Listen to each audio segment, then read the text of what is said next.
Mesdames, messieurs, j'espère que vous allez tous très bien. On se retrouve aujourd'hui pour une nouvelle vidéo. Cette vidéo, les amis, honnêtement, ça fait 7 ans que j'attends ce jour-là, 7 ans que j'attends le retour de Daredevil. Nous y sommes enfin. J'ai vu les 2 premiers épisodes de Daredevil Born Again et on va voir ensemble ce que ça donne aujourd'hui avec spoiler. Je considère donc que si vous regardez cette vidéo, c'est que vous n'avez pas peur d'être spoilé et que vous avez vu les épisodes. Bref, n'hésitez pas, le petit like, le partage et l'abonnement. Et c'est parti les amis, je ne vais pas faire durer l'intro plus longtemps. On va tout de suite passer, eh bien, à mon avis, sur les 2 premiers épisodes de Daredevil Born Again. Juste avant, et je tiens à vous le préciser, j'ai enregistré mes réactions. Donc vous avez, j'ai enregistré du coup ma réaction aux 2 premiers épisodes de Daredevil Born Again. Il faut savoir donc que le premier épisode sortira demain sur la chaîne et le deuxième sortira vendredi. Voilà, je tenais à vous tenir au courant parce que je vous avais promis que j'essaierais de faire des réactions. J'ai fait une réaction et donc ce sera disponible dès demain et après-demain sur la chaîne. Alors, qu'est-ce que j'ai pensé de ce retour de Daredevil, du retour du démon de Hell's Kitchen? Alors, il y a pas mal de choses à dire. La première, c'est que on peut souffler. On peut souffler parce qu'on est vraiment sur une suite ultra qualitative et ultra respectueuse de ce qui a été fait avant. On sent qu'il y a beaucoup, et c'est ce que je voulais retrouver avec Daredevil Born Again, il y a beaucoup d'intrigues qui se lancent, beaucoup de profondeur dans ce qu'on va voir, et j'attendais vraiment de voir si on partait sur une intrigue plus légère ou sur vraiment quelque chose qui avait la consistance et qui se rapprochait vraiment de ce qu'on avait eu avec le show de Netflix.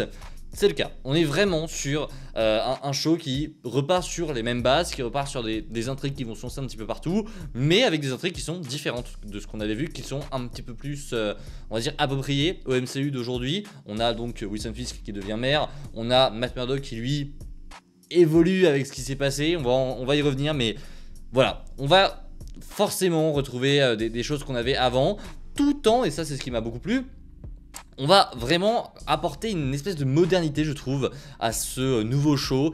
Il y a une manière de filmer qui est différente, il y a une attention qui est portée à New York que j'aime beaucoup, il y a une attention qui est portée au son que j'aime beaucoup aussi, bien plus que dans la série Netflix, mais genre vraiment New York, on sent vraiment que c'est un personnage à part entière, vraiment il y a vraiment quelque chose autour de la ville, ils ont pris le temps de développer tout ça et c'est très très sympa à regarder.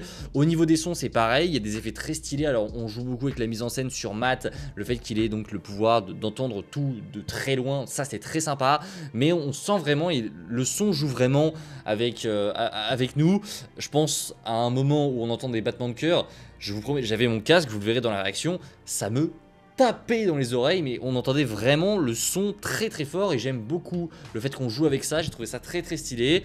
Voilà, c'est les petits détails qui font que, comme d'habitude, on apprécie toujours retrouver cette série et sur ce point-là en tout cas, Marvel a vraiment réussi ce qu'ils avaient à introduire. Maintenant, il faut qu'on parle de l'intro.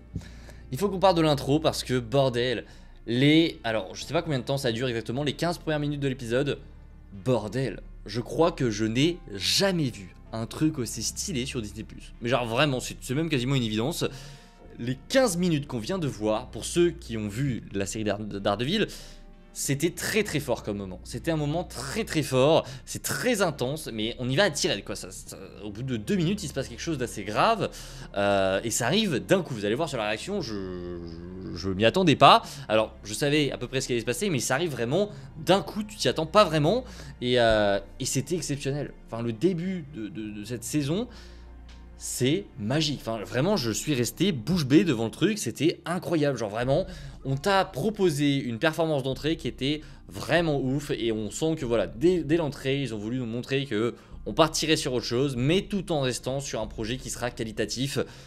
Bordel, c'était incroyable. Bon, c'était aussi la seule fois qu'on voyait Daredevil dans ces 2 premiers épisodes, c'est pas un problème, on sait qu'il va revenir, on l'a vu un petit peu partout dans les bandes annonces. Oui, Daredevil fera son retour.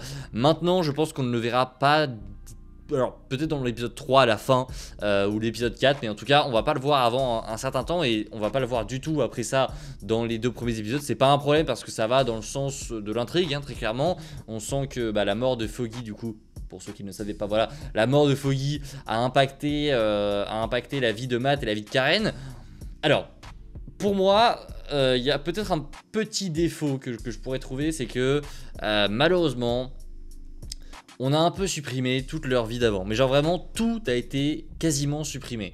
Que ce soit leurs amis, les personnes avec qui ils travaillaient, etc. Il n'y a vraiment plus rien, jusqu'à même Karen qui disparaît littéralement de l'intrigue, puisque, bah alors, on ne sait pas vraiment pourquoi, mais en tout cas, elle ne veut plus parler à Matt. Enfin, en tout cas, il y a une espèce il y a un truc entre eux, ça n'a pas fait. Après la mort de Foggy, ils ont dû très mal repartir, mais voilà, il y a, selon moi, il manque un petit truc. Alors les nouveaux personnages ont l'air très intéressants et j'attends d'en voir plus pour être intéressé, mais c'est un très bon début. Encore une fois, j'ai vraiment aimé l'introduction des nouveaux persos et j'ai hâte de voir ce qui va se passer avec eux, mais quand même les anciens persos, ça m'aurait fait plaisir de les voir un peu plus, surtout Foggy qui a littéralement 6 minutes d'écran je crois, et on le reverra pas je pense.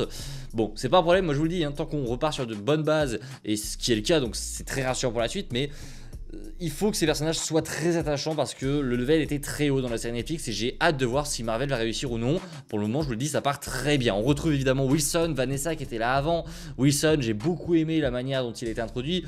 Il est littéralement la star hein, des épisodes. Après cette intro, on se concentre vraiment sur lui, sur sa vie, et j'ai beaucoup aimé ça. On essaie de te faire croire qu'il a changé, que c'est plus le même homme, qu'il a laissé tomber un peu ce côté Kai Kingpin, alors que pas du tout en fait. Hein, au moment où voilà, il menace, je crois que c'est un Italien, c'est le commissaire, avec ce fameux bout de papier où il lève et il y a la photo. Voilà, tu comprends direct qu'en fait voilà, il a pas du tout changé, que c'est toujours le même homme, c'est toujours de la manipulation. J'aime beaucoup, on reste vraiment sur les mêmes thèmes, mais du coup voilà, c'est une introduction qui est très sympa, qui en fait pas des caisses non plus.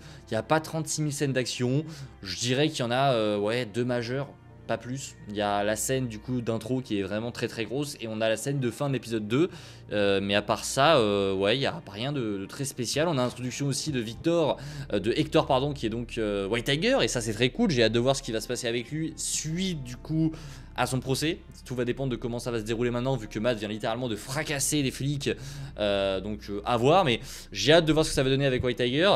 Non, c'est un très bon début de série, j'ai beaucoup apprécié ces épisodes, vous me direz en commentaire ce que vous en avez pensé, mais voilà, je vous avais prévenu en même temps, Foggy, c'était sûr, on le savait, on avait vu des leaks, c'était sûr, mais quand même ça a fait quelque chose, Bullseye, que va-t-il advenir de lui?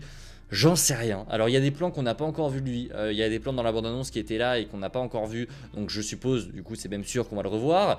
Muse, on l'a pas encore beaucoup vu, on l'a vu je pense 2 fois, la première fois c'est quand il tag du coup à la fin de l'épisode 1, cette espèce de fresque avec le double visage de Fisk, c'était très sympa, et je pense que c'est du coup, alors j'ai pas vérifié là, je sors à peine des épisodes, mais je pense que du coup le gars qui vient faire signer son livre, le livre donc de Heather Glenn, qui est la nouvelle Love Interest de Matt Murdock, je pense que c'est lui le petit jeune. Donc à voir, j'attends d'en voir plus sur Muse, mais pareil, ça va être très intéressant de le voir parce qu'il a un côté très glauque, très creepy en fait, et j'ai hâte de voir comment ils vont le développer vis-à-vis de Matt Murdock. On verra, j'ai très hâte évidemment de voir la suite les amis, évidemment qu'on se retrouve l'année prochaine. Non, la semaine prochaine les amis, je suis très fatigué encore, mais voilà, on se retrouve évidemment la semaine prochaine pour en parler. J'ai oublié de parler, alors cette vidéo critique est très bordélique, hein, vous m'excuserez, mais là c'est vraiment une critique à chaud, et on fera des critiques à chaud à chaque fois sur toutes les semaines, mais j'ai beaucoup aimé la nouvelle intro de cette nouvelle saison. Alors, il y en a qui vont râler parce que ce n'est pas la même, parce que ce n'est pas le même thème. D'ailleurs, j'aime beaucoup le nouveau thème de Daredevil Born Again, cette espèce de voix qu'ils ont rajouté là, je trouve ça très sympa. La nouvelle intro en pierre est plutôt cool, on remplace le sang par la pierre, oui ça marche, ça fonctionne, il fallait qu'on ait quelque chose d'autre, et selon moi c'est réussi. On verra. Il y a peut-être un défaut, j'y pense maintenant, c'est les CGI. On utilise beaucoup de CGI pour notamment représenter Daredevil, alors on voit pas beaucoup, mais des CGI sur Daredevil quand il est en mouvement, c'est pas dingue et on les voit. En fait c'est pas que c'est spécialement moche, mais on voit que c'est pas très fluide, on voit que c'est un peu flou quand il est là, on voit que c'est très sombre, on essaye de pas trop te montrer parce que tu sens que en termes de CGI ils ont pas mis le paquet. On sent que vraiment ils se sont défoncés sur la mise en scène, mais pour ce qui est de la CGI, il n'y a rien de vraiment bon on va dire.